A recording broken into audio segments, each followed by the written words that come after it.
¿Qué son y qué sabemos sobre los derechos humanos?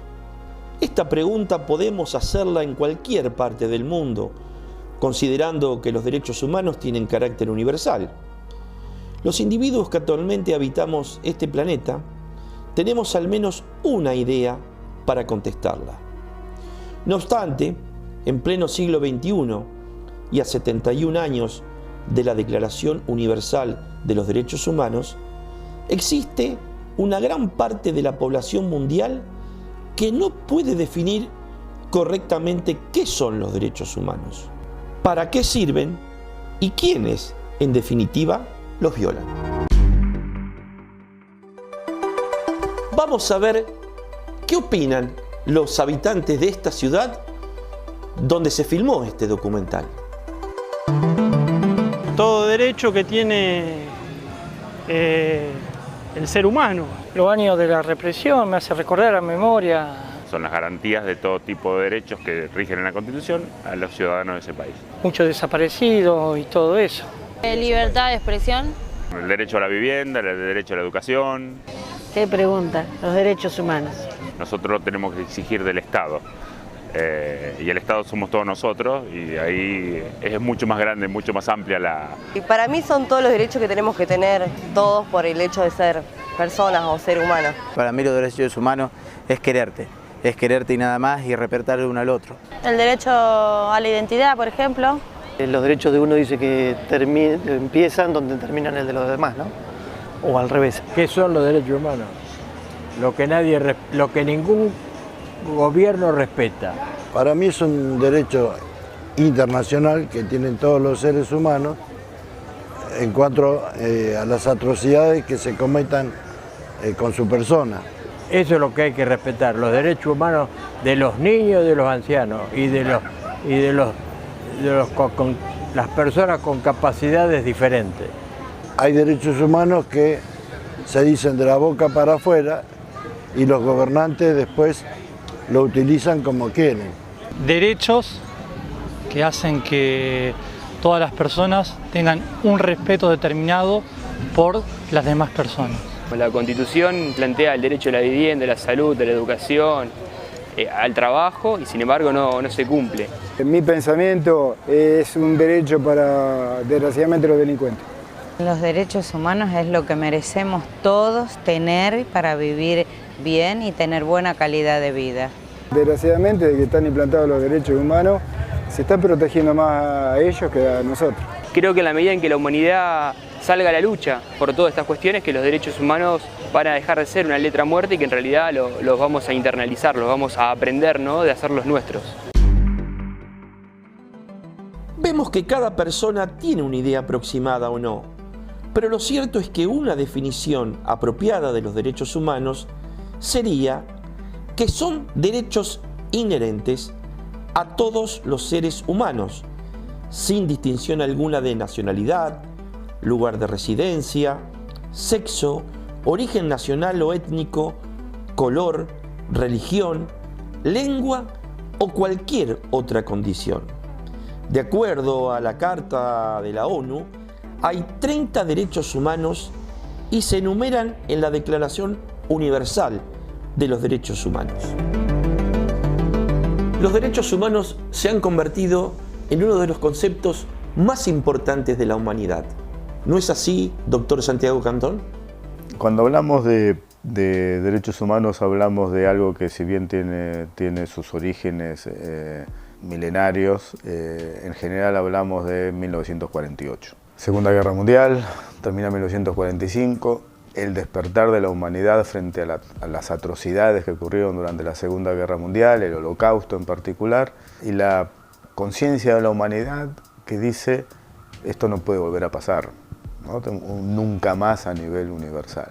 ¿Y qué significó eso? Significó precisamente hacer una declaración universal que contenga todos los principios y valores de toda la humanidad. Inclusive, el primer paso que se dio en lo que se llamaba la Comisión de Derechos Humanos de las Naciones Unidas, el primer paso que se dio fue juntar a los filósofos más importantes de todo el mundo y se les preguntó si existía principios universales que podíamos todos estar en cierta manera obligados. Y la respuesta fue que sí, ¿no? Y de ahí surge la Declaración Universal de Derechos Humanos. Y ese momento, el 10 de diciembre de 1948 en París, ese momento es lo que yo siempre denomino el Big Bang de los derechos humanos. Big Bang de los derechos humanos. Pero para llegar a esa declaración hubo un proceso milenario que a través de una línea de tiempo vamos a repasar.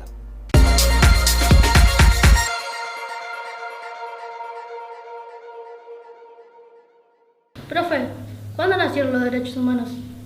Bueno, desde el principio no había derechos humanos, chicos. En realidad esto hasta que Ciro el Grande conquista Babilonia en el año 539 a.C. y contrariamente a lo que habían hecho todos los conquistadores antes de él, le otorga la libertad a los esclavos, les permite la libertad de culto, por ejemplo. Esto queda registrado en unas tablillas de arcilla, conocida como el cilindro de Ciro. En esas tablillas de arcilla van a quedar contenidos todos estos derechos y es considerado el primer documento jurídico de la antigüedad. ¿Qué pasó después? Bueno, en realidad estos derechos se fueron trasladando como por una línea de tiempo hacia otras civilizaciones, a Roma, a Grecia. Si bien estos derechos no eran impuestos, ¿sí?, la gente los empezó a cumplir, ¿sí? Por eso se empezaron a llamar derechos naturales. Bueno, esos derechos en realidad eran privilegio de unos pocos y eran pisoteados por aquellos que tenían poder. ¿Y ese pisoteo duró mucho tiempo? Sí, pero hasta que en el año 1215 en Inglaterra el rey Juan, luego de pisotear los derechos de la mayoría de los habitantes, de sus súbditos, fue obligado por el Parlamento a firmar la Carta Magna. En esta Carta Magna lo que se contenía era, por ejemplo, el derecho de la Iglesia a que el Estado no intervenga en sus asuntos. Establecía también, por ejemplo, el derecho de las viudas, ¿sí?, a poder heredar y no tener que volver a casarse. Y también establecía reglas que tenían que ver con la buena conducta y para tratar de borrar la corrupción en los funcionarios. ¿Y eso trajo con en Inglaterra? Se puede decir que sí. 400 años después, en el año 1628, se presentó lo que va a ser el Petitorio de Derechos, por el cual Carlos I otorga libertades civiles, ¿sí? Esto, junto con la petición de derechos británicos, se convirtió tiempo después en un modelo a seguir por la independencia de Estados Unidos. ¿Esto repercutió solamente en Inglaterra? Estos antecedentes en suelo británico se puede decir que dieron sus frutos, ¿sí?, sobre todo en América, en lo que va a ser después la independencia de Estados Unidos. Teléfono para Francia, ¿no, profe? Y sí, real. 13 años después, los franceses armaron su propia revolución, ¿sí?, a partir de lo que va a ser la Asamblea Nacional Constituyente, el 26 de agosto de 1789. Van a establecer derechos relacionados con las libertades, con la igualdad, ¿sí?, y se puede decir que el concepto de derecho natural cambió y pasó a ser los derechos naturales. ¿La gente común empezó a tener conciencia sobre sus derechos? Sí, pero en realidad estos procesos costaron mucho, o sea, había resistencias a los cambios de paradigma. Napoleón, por ejemplo, en Francia casi termina con esta joven república que había empezado a gestarse. Por suerte esto no sucedió y generó que muchos de los gobiernos europeos firmaran acuerdos, firmaran distintos tratados y podemos decir que ahí la idea de los derechos humanos volvieron a estar en escena o en el foco de atención nuevamente. Y además de lo que sucedió en Estados Unidos, ¿qué pasaba en el resto de América? Empezaron procesos de independencia en América junto con líderes como San Martín, como Bolívar, ¿sí?, que ayudados por caudillos locales, que podríamos ubicarlos desde el río Bravo en México hasta la Patagonia Argentina, colaboraron con estos procesos independentistas y contribuyeron a declarar constituciones nacionales de cada uno de estos estados, basados en las ideas que habían establecido los revolucionarios franceses y en las ideas de la independencia de Estados Unidos. Todo bien, pero después de eso, la historia de los países independientes fue dura. Siempre el conquistador europeo le privó de gozar plenamente de sus derechos naturales. Ni que hablar de las colonias diseminadas por el mundo bajo el poder de las grandes potencias. Yo vi una película en la que los ingleses se aprovechaban de los pobres hindúes. Fue precisamente en la India, en 1915, que un joven abogado, Mahatma Gandhi, empieza con la proclama acerca de los derechos humanos, ¿sí? Después de haber sufrido muchas atrocidades por el gobierno inglés que colonizaba en ese momento la India. Mahatma Gandhi establecía que todas las personas que pisan la tierra tienen derechos, ¿sí? Y después de una ardua lucha logró expulsar al colonizador europeo, y esto, digamos, se convirtió en un modelo para los demás países, ¿sí? Aguante Gandhi, fue el pirata inglés. Sí, pero lo peor estaba por venir. En realidad el mundo iba a soportar, todavía le faltaba soportar las atrocidades de lo que van a ser las dos guerras mundiales. Entre 1914 y 1945, Hitler, por ejemplo, va a exterminar la mitad de la población judía. Y ni hablar antes, donde habíamos tenido el genocidio armenio, que había sido realizado por los turcos. Nunca antes la humanidad había tenido que soportar semejantes hechos, lo que llevó a generarse un replanteo, ¿sí? Y este replanteo se va a ver en la creación de las Naciones Unidas, ¿sí? En 1945, una vez terminadas las guerras mundiales. Uno de los preceptos de las Naciones Unidas tienen que ver con reafirmar la fe en los derechos humanos, la dignidad y el valor de las personas. ¿Pero qué eran finalmente los derechos humanos? ¿Las proclamas de Ciro? ¿El derecho natural de Roma? ¿Las declaraciones de Francia? Bueno, en realidad cada uno tenía su versión de lo que debían ser los derechos naturales. Hasta que en 1945, bajo la supervisión de Eleanor Roosevelt, se empezó a acordar acerca de, o se empezó a establecer acerca de los lineamientos principales de estos derechos. El documento, que más tarde pasaría a ser la Declaración de los Derechos Humanos, fue adoptado por la Asamblea General de las Naciones Unidas y fue ratificado en 1948 en París, donde se acordó los términos de esta declaración. La unión de estos derechos junto con los pactos de derechos humanos que existen, más sus protocolos, constituyen cartas de declaración. Mientras que la declaración constituye un documento orientativo, la Carta de los Derechos Humanos es de obligación o de cumplimiento obligatorio por parte de los estados, y esto dio lugar a que lo que eran considerados los derechos naturales pasen a ser hoy en día lo que nosotros conocemos como los derechos humanos.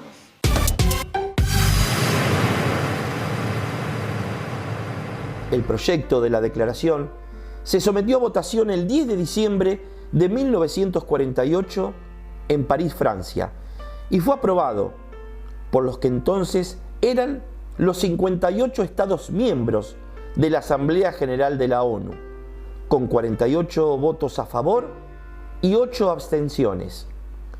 Fue entonces que el concepto francés de los derechos naturales pasaron a llamarse derechos humanos. Después de la declaración de 1948, ¿cómo se fue expandiendo el tema? La Declaración Universal se aprueba y a partir de ahí empieza a haber una explosión de normas y tratados internacionales de derechos humanos. Y en ese contexto, esta Declaración Universal en principio era una aspiración.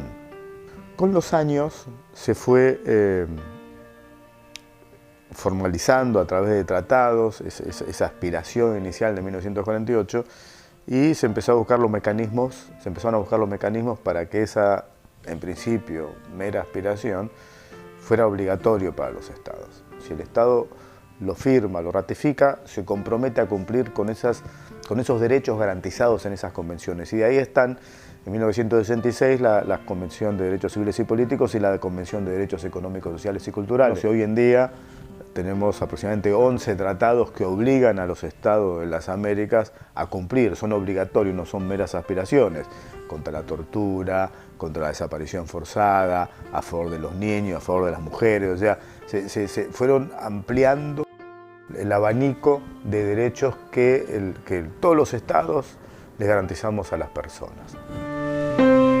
Entonces, ¿qué organismos son los encargados de hacer cumplir los tratados internacionales de derechos humanos? En el sistema universal está lo que hoy se llama el Consejo de Derechos Humanos, que fue la Comisión de Derechos Humanos cuando fue creada luego de la Segunda Guerra Mundial. Y luego tenemos los órganos de los tratados dentro del sistema de Naciones Unidas, que son los órganos encargados de exigir el cumplimiento, de comprobar que se esté cumpliendo con esos tratados.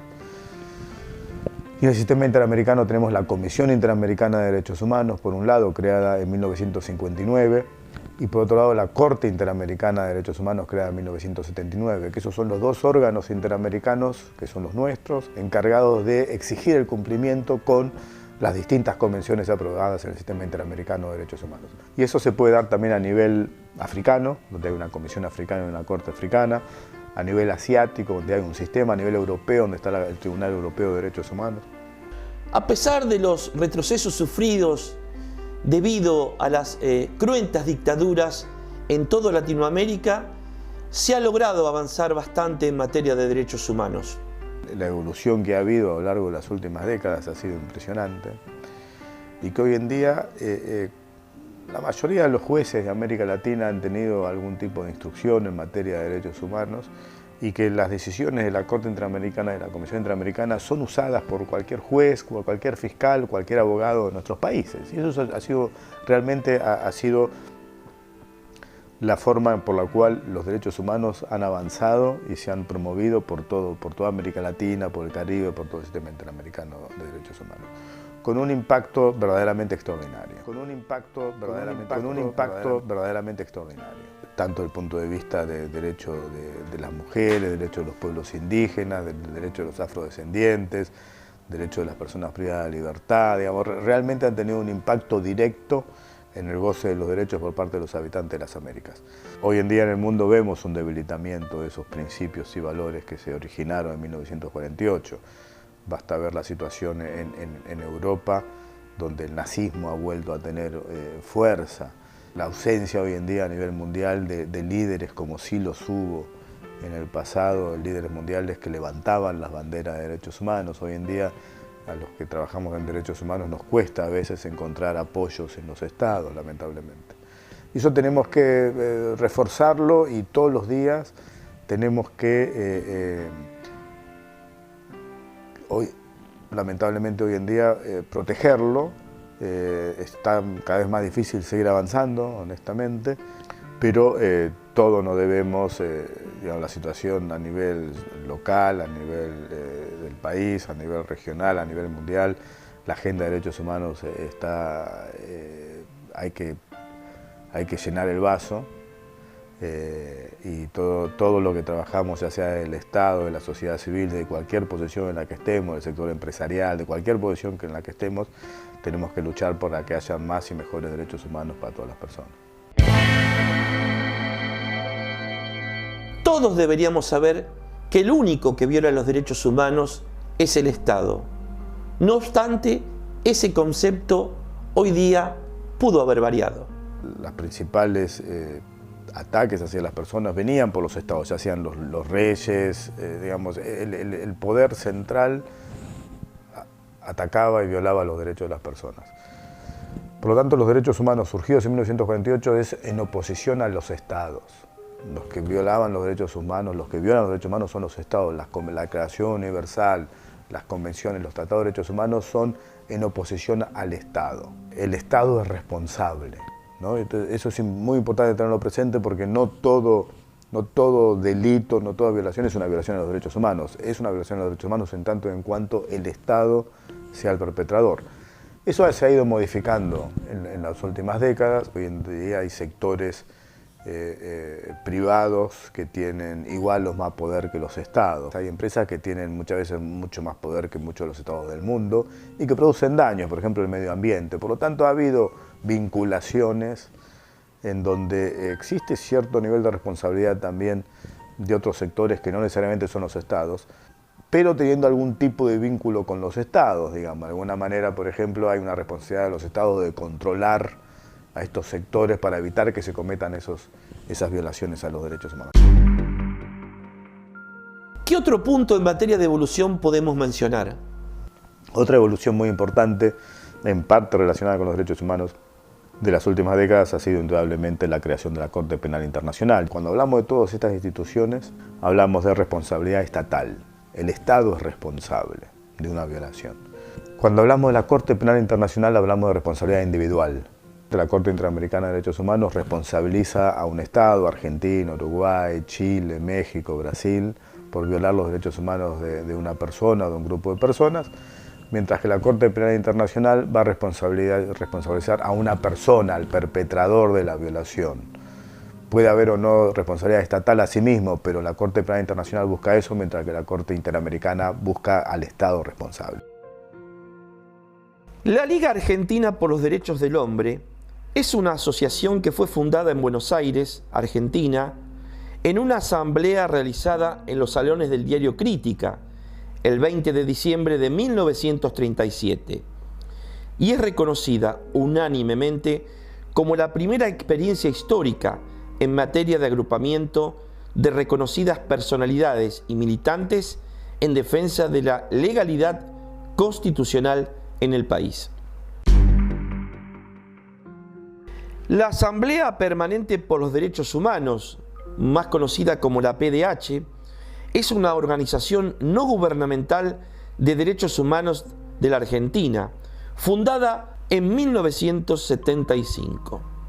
Según indica su sitio oficial, la organización es fruto de una autoconvocatoria de personas provenientes de los más diversos sectores sociales, políticos, intelectuales, sindicales y religiosos argentinos, en respuesta a la creciente situación de violencia y de quiebra de la vigencia de los más elementales derechos humanos que se escalaba en el país. La dictadura militar de 1976 fue una maquinaria infernal de avasallar los derechos humanos. En medio de semejante horror, que incluían centros clandestinos de detención, torturas, desapariciones forzadas y apropiaciones de bebés, pero mientras sea desaparecido no puede tener ningún tratamiento especial, es una incógnita, es un desaparecido, no tiene entidad, no está, ni muerto ni vivo, está desaparecido. Un grupo de valientes mujeres cuyos hijos y nietos habían desaparecido, comenzaron uno de los procesos de lucha pacífica, poniendo en valor y enarbolando la bandera de los derechos humanos. ¿Qué pasa, señora? Queremos nuestros hijos, que nos digan dónde están, por lo menos. Mi hijo hoy hace 15 meses. ¿Dónde están los bebés? Saber dónde están, no que los ¿Por qué no nos dicen a nosotros si están vivos, si están muertos? ¿Por qué no nos dicen? Si le buscamos eso nada más. Que nos respondan nada más, después nos retiramos. Las madres de Plaza de Mayo comenzaron a reunirse en la plaza de la ciudad de Buenos Aires, de ese nombre, el sábado 30 de abril de 1977. La utilizaban como un punto aglutinante para organizarse y poder peticionar a las autoridades por sus hijos desaparecidos. La constitución de las abuelas de Plaza de Mayo no tuvo un momento preciso ni un acto formal. Fue un proceso de confluencias entre mujeres buscando nietos. Así se formó un núcleo inicial de 12 abuelas que comenzaron a reunirse de manera sistemática desde fines de 1977. Las abuelas de Plaza de Mayo han adoptado como fecha de su creación el lunes 21 de octubre de 1977. Primero, se bautizaron como abuelas argentinas con nietitos desaparecidos. Más tarde, Abuelas de Plaza de Mayo. En mi búsqueda voy a La Plata, a los juzgados de menores de La Plata, y en uno de los juzgados de menores de La Plata me encuentro con Chicha y 4 abuelas más. Se me acerca Chicha, en realidad, es la que habla y me dice que qué me pasaba cuando les digo que venía para preguntar a ver si podía localizar a mi nieta. Ella me dice que ellas tenían una audiencia, que estaban esperando hablar con el juez, si yo me quería unir a ellas porque siempre era mejor en conjunto que sola, porque tampoco me iban a atender en ese momento sin la audiencia. Acepté y entré con ellas a hablar con el juez y todo, y bueno, y a partir de ahí ya me quedé con ellas.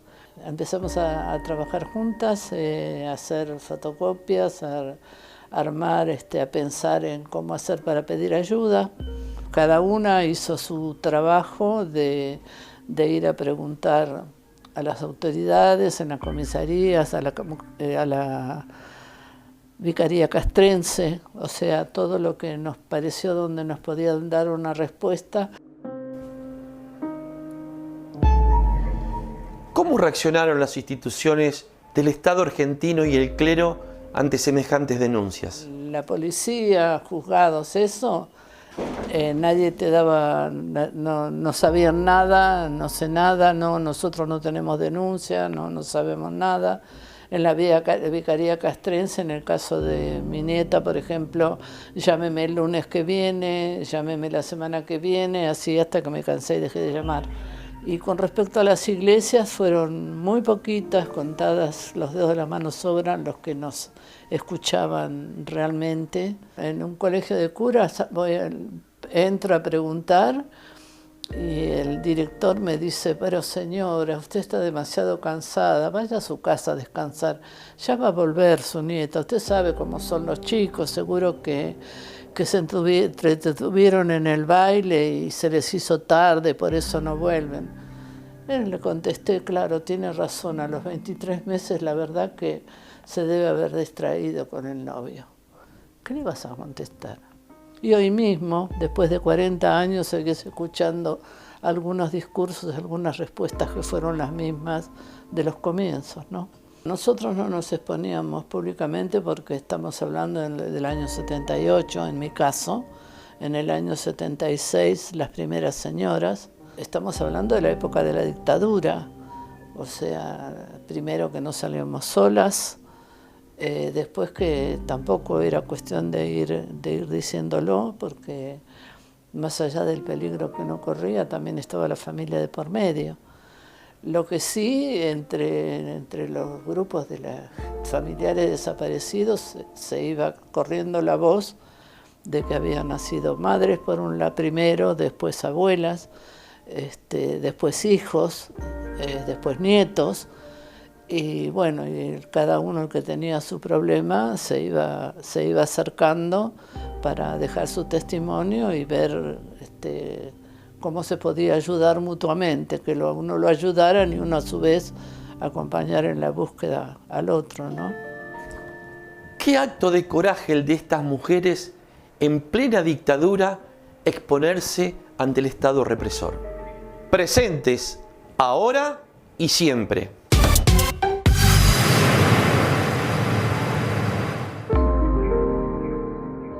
Paula fue el motor que inspiró a Elsa, como a otras abuelas, a recuperar sus nietos y nietas.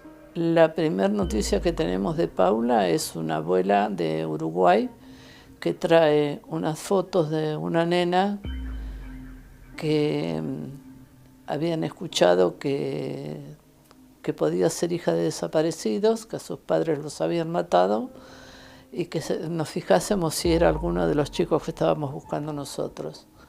Le llevaron unas fotos a Chicha, esta abuela uruguaya, diciendo lo que habían escuchado, la discusión que habían escuchado de los supuestos padres eran la mujer muy enojada diciéndole al marido que él había matado a los padres de esta chiquilina y le había traído a la chiquilina para amargarle la vida a ella.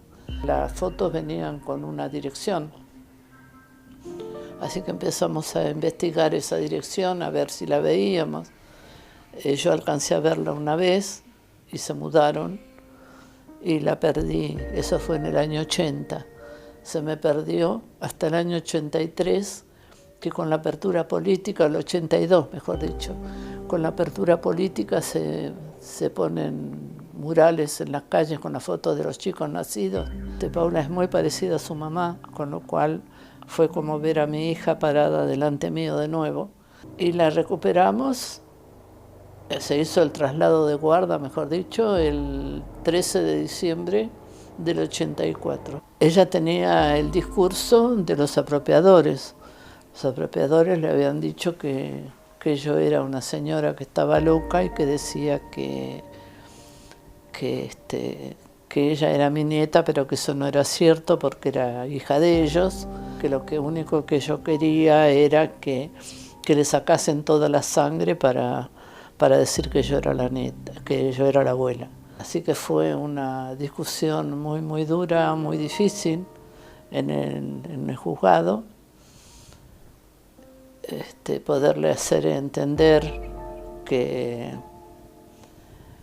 ella era mi nieta, no se le podía decir así. Lo que fue, le llevé fotos para que las viese, para que viese la cara de sus papás, por un lado. Por otro lado, explicarle que yo la estuve buscando todo el tiempo. Entonces, una de las cosas que a mí me dio la pauta de lo que se le había dicho es que me dijo, bueno, al fin y al cabo, no son mis padres, pero yo estuve con ellos muchos más años que con ustedes, con lo cual ellos tienen derecho. Y empecé a buscar la forma en mi mente de poder hablar con ella para hacerle ver qué es lo que le estaba diciendo. Así que bueno, cuando le muestro la foto, las mira, dos las tira sobre la mesa y dice, son demasiado nuevas para ser verdad. Le digo, sí, son nuevas, las saqué ayer de la casa de fotografía, pero es porque las hice ampliar. Yo le explico, le digo si se acordaba cómo la llamaba su papá, cómo ella llamaba a su papá. Me dijo que no, entonces le dije, mira vos, tu papá, a tu mamá, Mónica le podías decir, pero a tu papá, Claudio, te resultaba muy difícil porque eras muy chiquita, y le decías Calio. Bueno, lo repitió dos veces, a la tercera vez se largó a llorar y se quedó dormida. Cuando se despierta, el doctor D'Alessio le dice, bueno, vamos a la casa de la mamá de tu mamá, y le iba a dar la mano, y cuando le va a dar la mano, se pone la mano atrás y le dice, no, con 3 condiciones. Una es que me compren el Villiquen. La segunda fue decirle mamá y papá a Rubén y Raquel. Ahí le contesté yo, le dije, bueno, ahora te pongo yo condiciones. Cuando vos digas mamá, es Mónica. Y cuando te quieras referir a Raquel, entonces será mamá Raquel. Y con respecto a papá, lo mismo. Cuando digas papá, es Claudio. Y cuando digas papá Rubén, es Rubén. No te olvides nunca que cuando digas mamá o papá, son Mónica o Claudio, tus papás. Nunca los nombró como mamá y papá. Cuando se refirió a ellas, después con el tiempo, aún haciendo muy poquito tiempo, siempre dijo Rubén o Raquel, nunca los nombró como mamá y papá.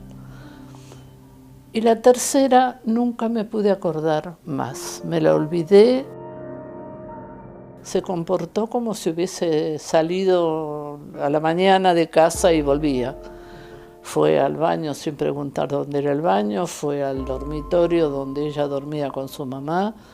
Cuando se la llamó a la mesa, fue y se sentó en el lugar donde ella se sentaba con su mamá.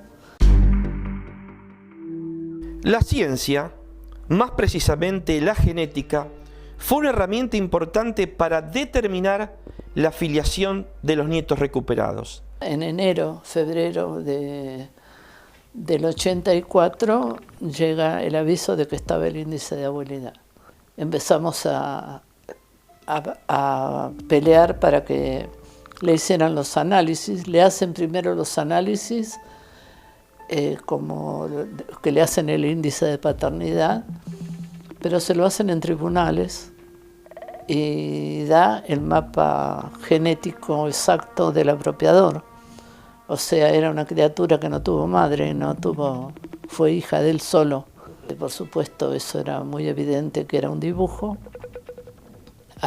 Pasaron 2 meses más o menos cuando logramos que por fin la lleven al Hospital Durán, y da la casualidad que justo el día que la llevaron, ese mismo día estaba llegando a Argentina la doctora Marie Claire King, que venía a poner a punto la técnica del índice de abuelidad.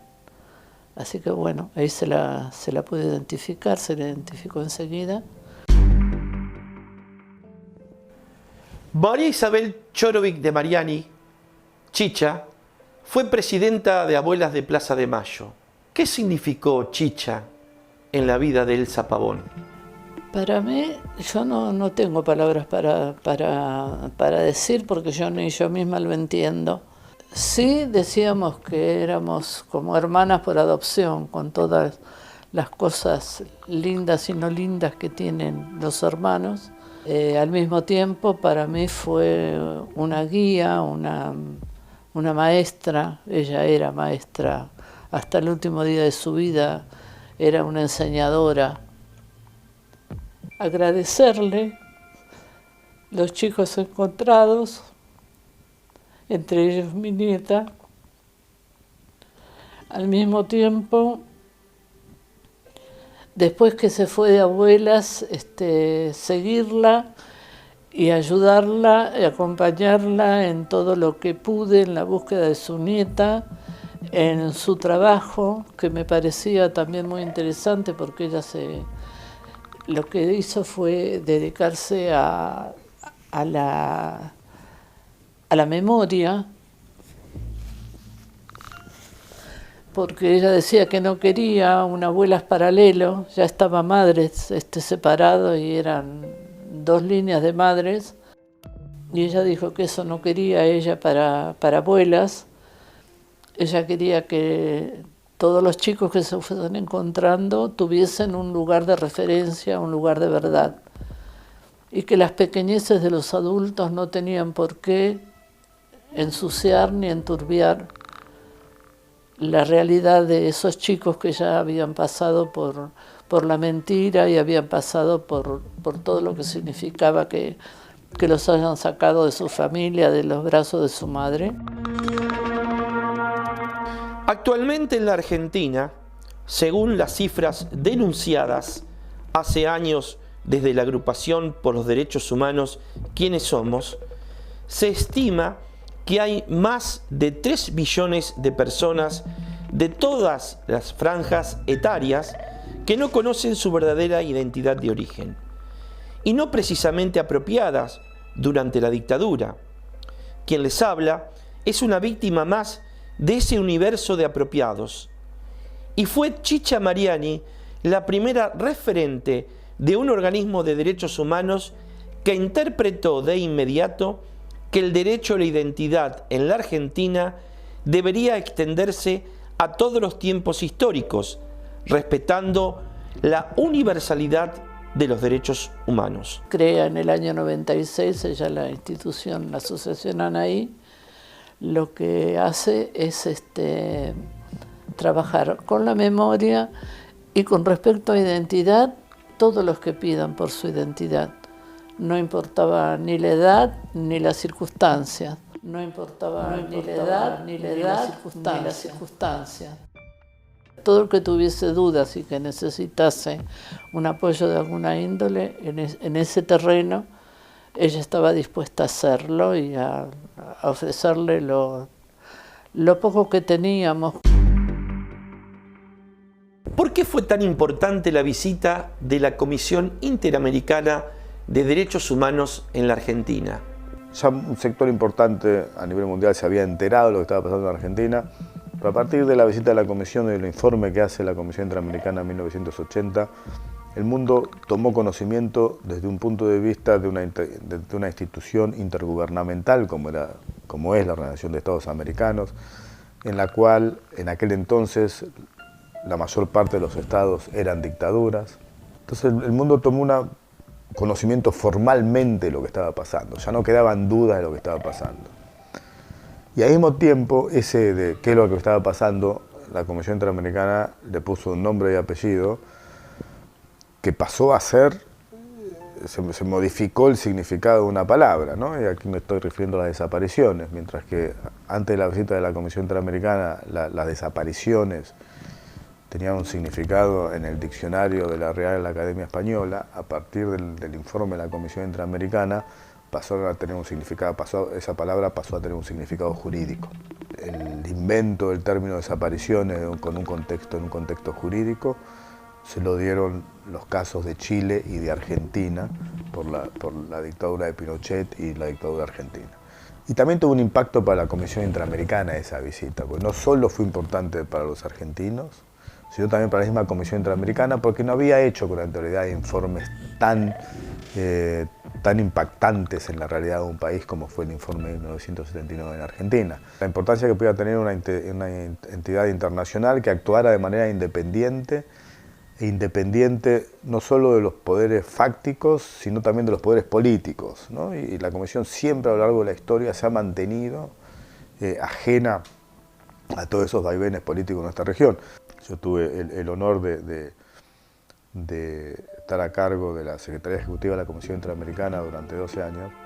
Y yo siempre rescato algo de la visita y que esto se puede traspasar a todo lo que cuando hablamos de derechos humanos es el rol de la sociedad civil, ¿no? El motor principal de todo el andamiaje de derechos humanos a nivel internacional es la sociedad civil. Son las víctimas, son los familiares y son las personas cercanas a las víctimas y la sociedad civil que se organiza alrededor de proteger a las víctimas, ¿no? Y ese es el motor que le da fuerza, que empuja a todo el andamiaje de derechos humanos. Y eso se dio en la visita de la Comisión Interamericana, ¿no? Es famosa la imagen de filas de madres haciendo cola frente a las oficinas de la OEA en Avenida de Mayo para entregar denuncias a la Comisión Interamericana. ¿Qué mensaje deja una abuela de Plaza de Mayo a las generaciones venideras?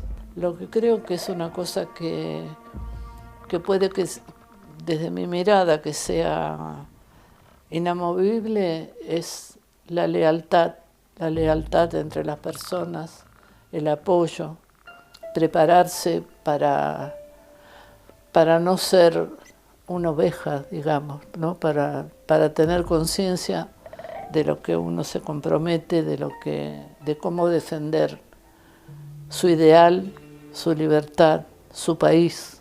Cuando uno tiene un ideal, tiene una utopía, dar la vida por ese ideal está bien. Creo que uno tiene que ser consecuente con uno mismo, ¿no? Y jugársela, no ocultarse, no esconderse, y sí defenderlo.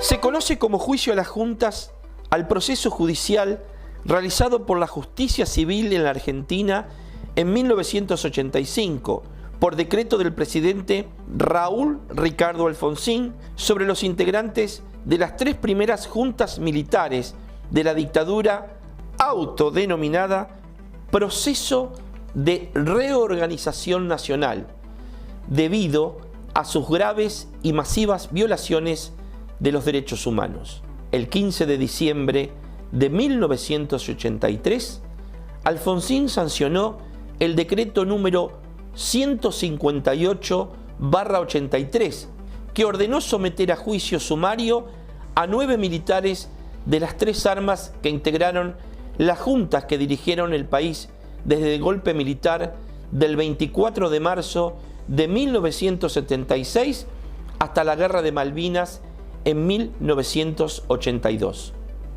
Jorge Rafael Videla, Orlando Ramón Agosti, Emilio Eduardo Macera, Roberto Eduardo Viola, Omar Grafiña, Armando Lambruschini, Leopoldo Fortunato Galtieri, Basilio Lamidoso y Jorge Anaya. El expediente tramitó por la desde entonces emblemática causa 13/84. El juicio tuvo una gran trascendencia internacional y sobre todo para la región, en donde gobernaron dictaduras similares coordinadas a nivel continental por el Plan Cóndor, que cometieron crímenes de lesa humanidad de forma sistemática y planeada desde lo más alto del poder. El juicio constituye un capítulo de importancia en la historia universal y ubicó a la Argentina en un lugar de vanguardia en la lucha por lograr que se respeten los derechos humanos. Se vivió con interés por lo que significaba el primer juicio, pero al mismo tiempo con mucha bronca, con mucho dolor, porque no se hablaba de los chicos. Se hablaba solo de los adultos y no se habló de los chicos, ni aún en un caso en el cual se habían llevado a la mamá con los 2 nenes y a ella le quebraron los brazos cuando la llevaban, tuvo una serie de problemas, después la liberaron, pero no se habló de los chicos estuvieron desaparecidos. Cuando fue el juicio a las juntas todavía los chicos estaban desaparecidos. Después aparecieron, pero no se habló de los chicos, así que eran las dos cosas, la satisfacción de haber llegado al juicio y poder enjuiciarlos y poder hablarle a la sociedad de lo que había pasado. Sobre todo eso era lo más importante, que la sociedad se enterara de qué es lo que había estado pasando esos años, pero no se habló de los chicos. Eso nos dolió muchísimo.